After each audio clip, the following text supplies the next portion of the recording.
Oh boy, do we have some players to talk about after that 1-0 win against Guatemala in this edition of Footy Canucks Abroad, because that was just spectacular. But who were the standouts?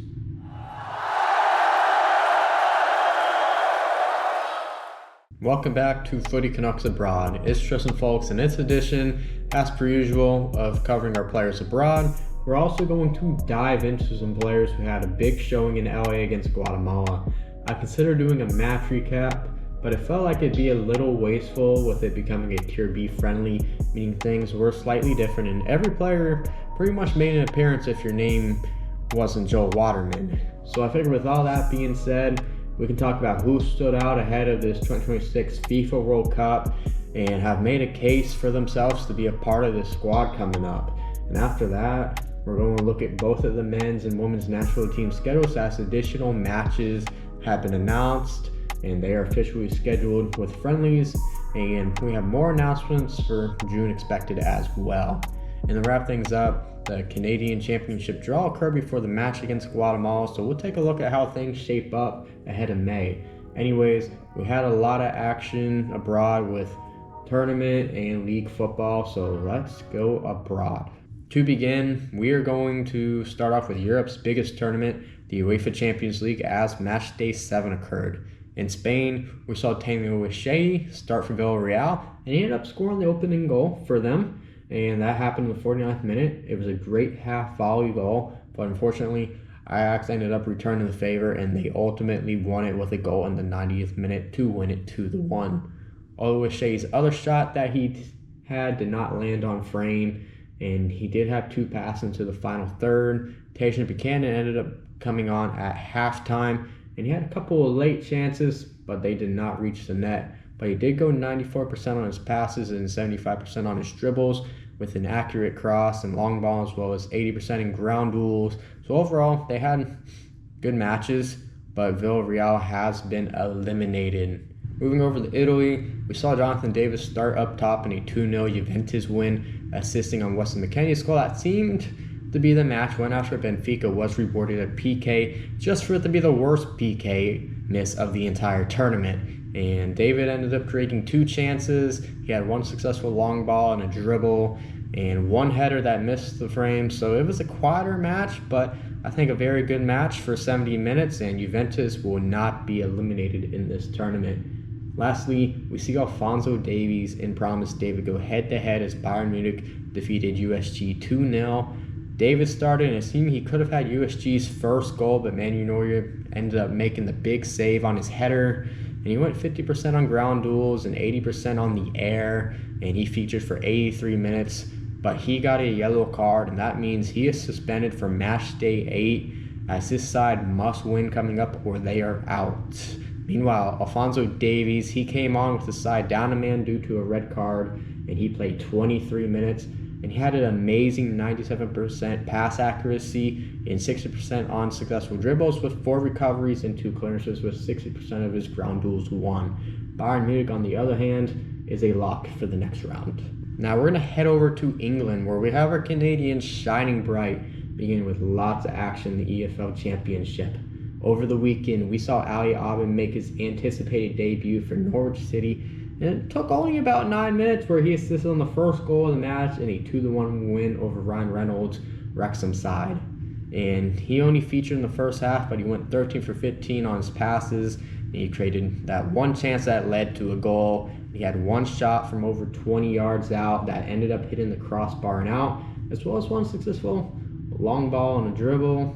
And then, for a whole City's match, we saw Liam Miller start in a 3-0 win, and he played 75 minutes.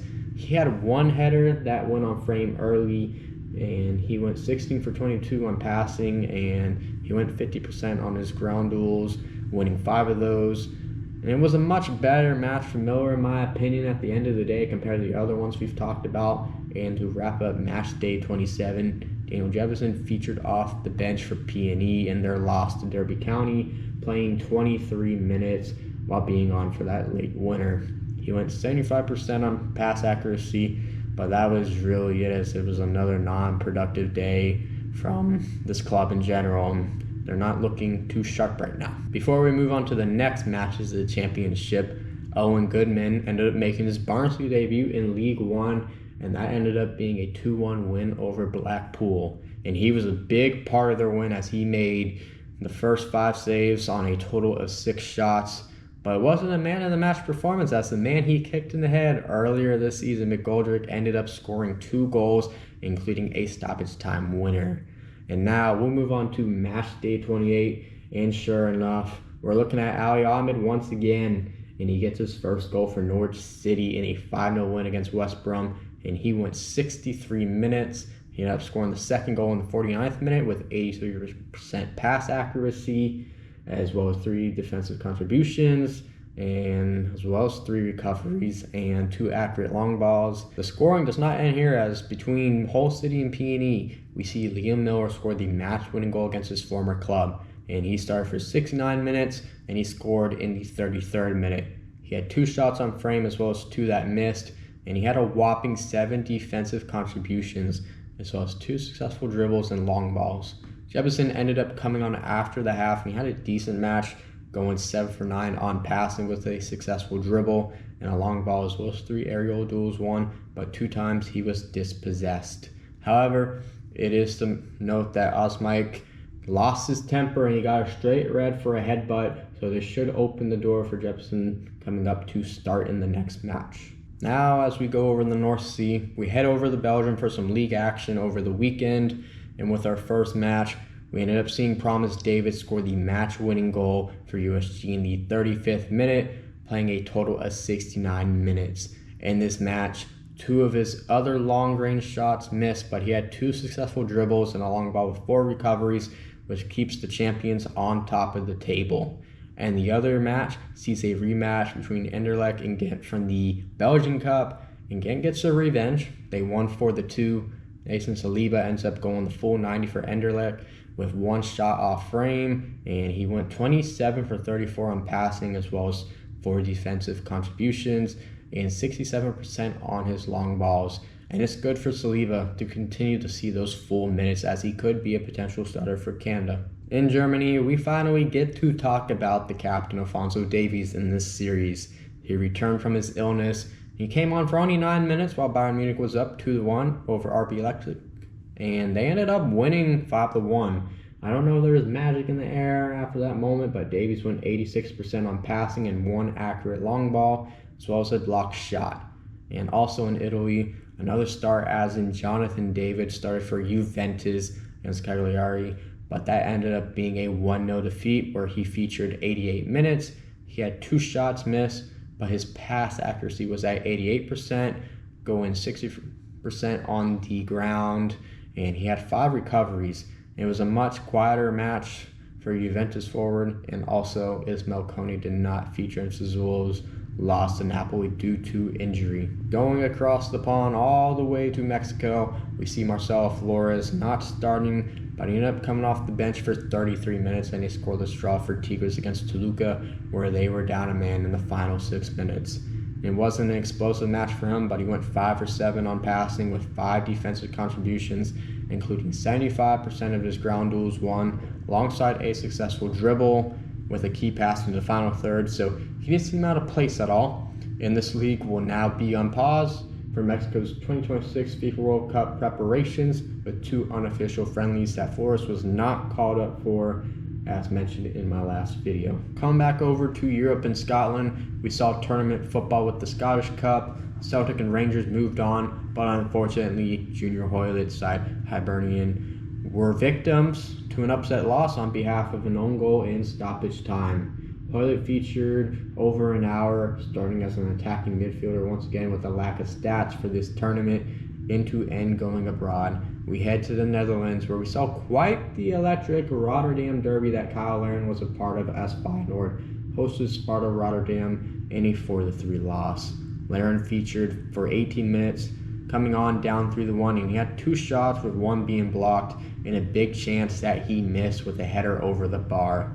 He went 5 for 6 on passing. Feyenoord ended up tying it up to make it 3-3, and then Sparta Rotterdam ended up scoring in stoppage time to win it. Also, the note, Stefan Estacio did not feature in any Porto's fixtures in both league and tournament play, which is very concerning. For our women footballers, we continue to see great things, and we do have one player that's on a heater right now.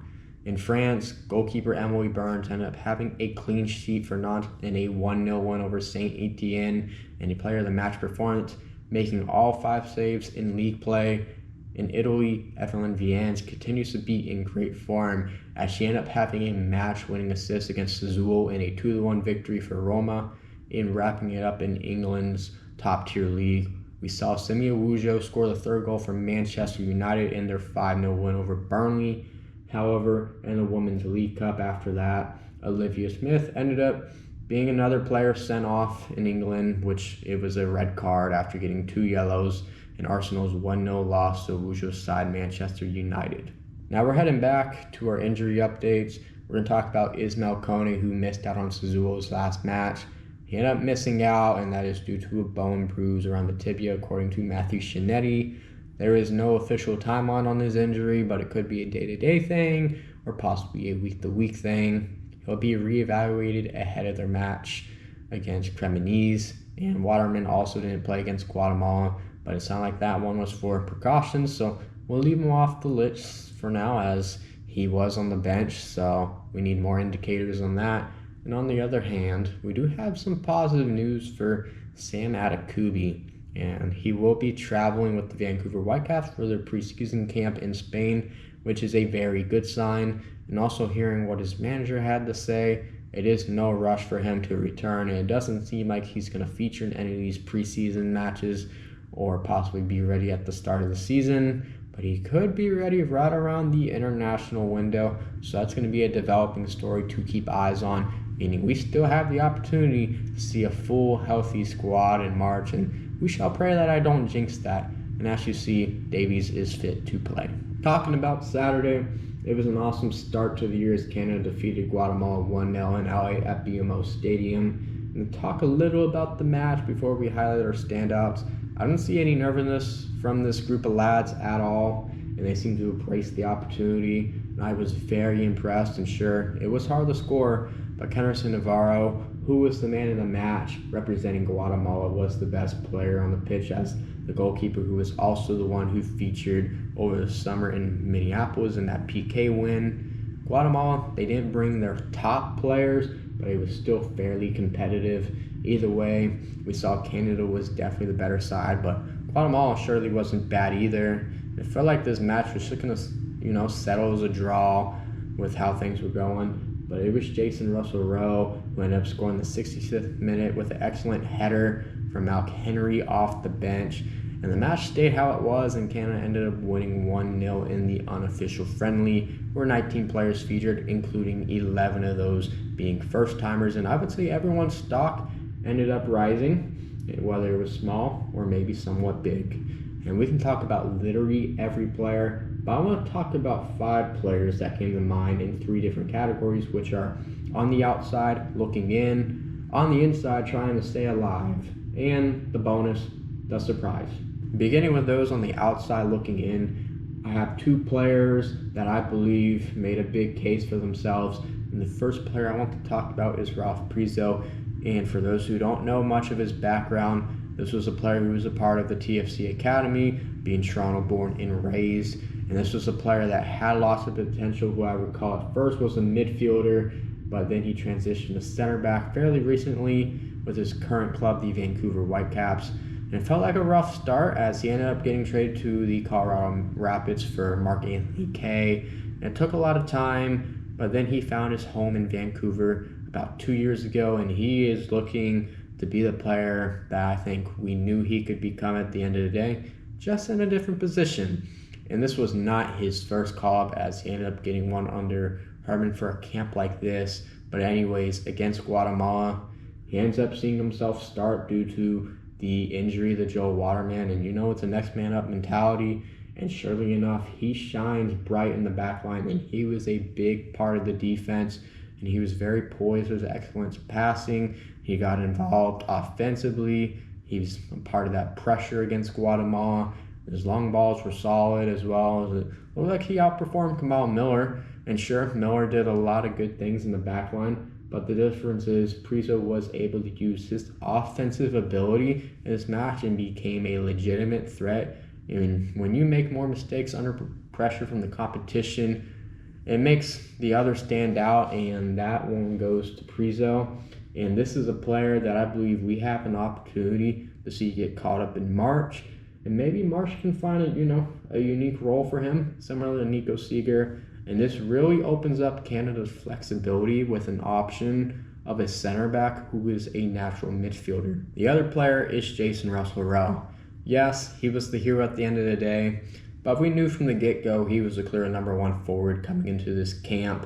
And he backed it up and scored that goal, but he also created 2 chances with 2 shots on frame, and he even made 3 defensive contributions, which he played what seemed like what we see from Kyle Larin. And a reminder, Larin is not having much success currently, and JRR, he ended up playing his type of role, and I think Marsh is looking to see if someone else can fit into that role more off the bench as it stands right now.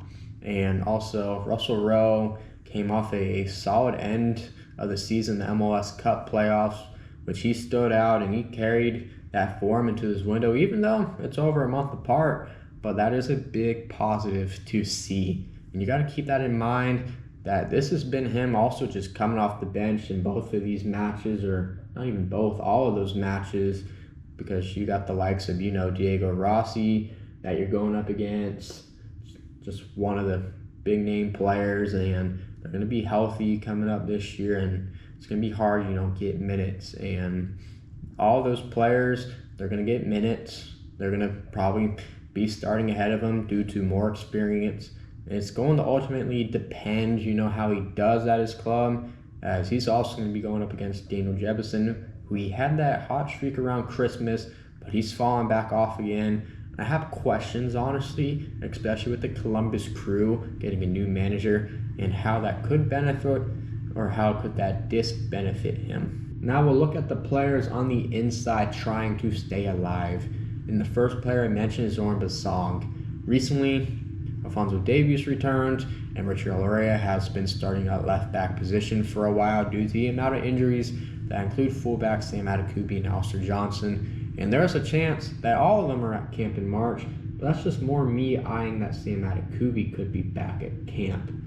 And I talked about him in the injury report, and that he's going to be with his club during the preseason. It really has been a next man up mentality, and we've seen Basong step it up in the Gold Cup when called upon, and he ended up playing a very solid match at left back, and we saw his pace stand out, and he wanted to be part of both the attack and the defense. And he also completed 36 of his 44 passes, and he had 1 successful dribble out on the left with 3 accurate long balls. He did what he needed to do defensively. Ultimately, it wasn't like, your excellent match, but it was one where, he stayed aggressive, but he also stayed very confident, which you could tell. Something we didn't see so much in October from him. And right now, I still think he holds a spot by a matter of a string, and he's ultimately up against Sam Adekubi, whether he gets the match fitness or not. And I feel Marsh is going to try to get Adekubi involved at the end of March here. So I wouldn't call this set and done yet until probably after March. The other player in this category is Jaden Nelson. And Nelson has got his opportunities through the injuries, notably to Jacob Schaffelberg. And you can even include discipline on that. And you can also include Liam Miller due to his injuries. And he's been around since the summer after a solid start to the season for the Vancouver Whitecaps. He fell off some, but it was enough to have him stick around. I thought he put together a very solid match against Guatemala. He created 3 chances alongside 3 defensive contributions. He had 1 big shot on frame, as well as 3 successful dribbles and 3 passes into the final third and a successful long ball. I just thought he couldn't put the final touch or whatever you want to call it together.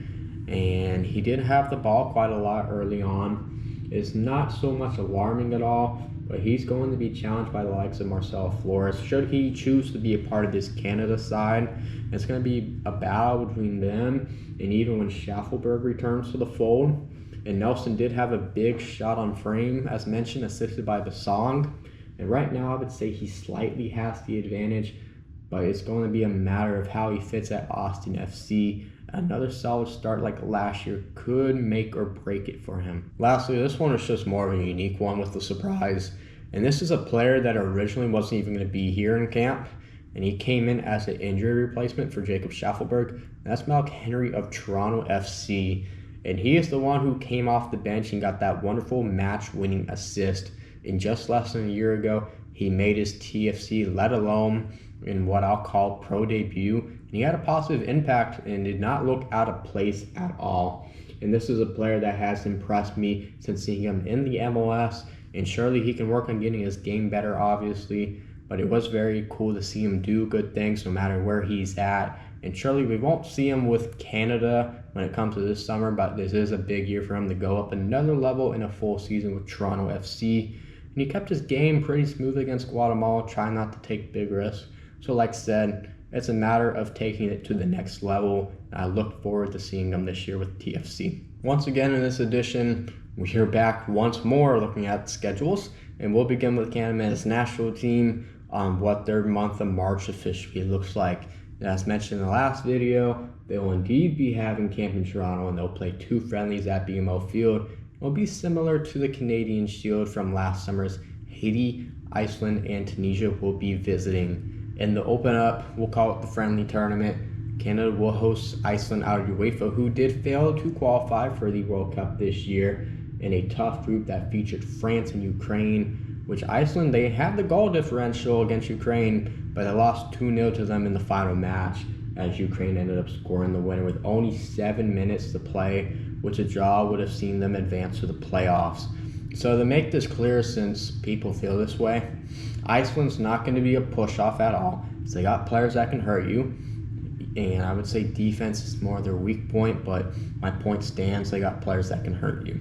Anyways, that match will take place on March 28th with a kickoff on Saturday afternoon at 1 p.m. Eastern. And following that first match, Haiti, who qualified for the World Cup this year, will essentially be the home side against Tunisia at 8:30 p.m. Haiti is essentially the other host in this, and they do have a strong community in Montreal especially. But moving on to the 31st, Haiti will go up against Iceland at 12:30 p.m. and then things will wrap up with Canada hosting Tunisia out of the CAF, who will also be in the World Cup this year with a kickoff at 7:30 p.m. In Tunisia, they're fairly balanced, what it feels like more veterans than younger players. No enter this window coming off a failure of the 2025 Africa Cup of Nations run, where they lost to Nigeria, they drew to Tunisia, and that led to an upset loss in the round of 16 to Mali in PKs. And I would say, arguably, that was the biggest upset of the entire tournament this time around, since there weren't really many upsets at all. Next, we'll look at the friendlies announced for the Canada Women's National Team. And starting this year, FIFA has created these friendly tournaments with 4 nations on both now the men's and women's side, called the FIFA Series. And Canada was one of those sides that got selected, and they will be in a group hosted by Brazil. And that group also includes the Korea Republic and Zambia, which all these nations made it to the 2023 FIFA Women's World Cup. And based on my research, looks like Canada may play all 3 of them, as these are classified as Type 2 matches, and currently there is no schedule right now, minus knowing the matches are going to be in Brazil. But this is quite a big start to the year, going up against 6 quality opponents, with 2027 FIFA Women's World Cup qualifiers looming right around the corner.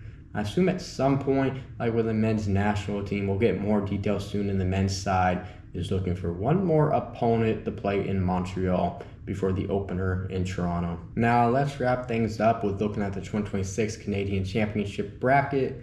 The defending champions, Vancouver Whitecaps, get a bye, and they will wait in the quarterfinals, which that is not until July, as they seek to 5-peat SLC, either Calgary Pacific out of the CPL, and then MLS side, CF Montreal will host the Calgary Blizzard, who make their tournament debut as the League One Alberta champions.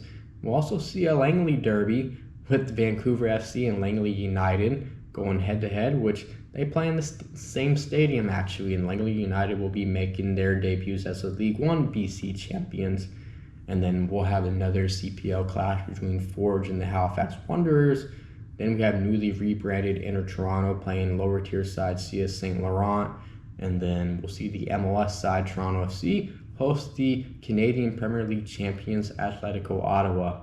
And to wrap things up, CPL expansion side, FC Super de Quebec will host the Woodbridge Strikers, who won League One Ontario, and both of these clubs will make their debuts this year. Overall, most of these matchups are very reasonable. It's not far travel for the most part, but of course CF Montreal gets it easy. But anyways, not to show my biasness, there are some cool matches such as a Langley Derby, a classic Calgary versus Pacific, and the potential return of Burning A Stadium when TFC and Atletico Ottawa play. Even though this is a completely different Ottawa-based club, they just play at the same stadium. But this match is going to be in Toronto, but maybe they burn down BMO Field.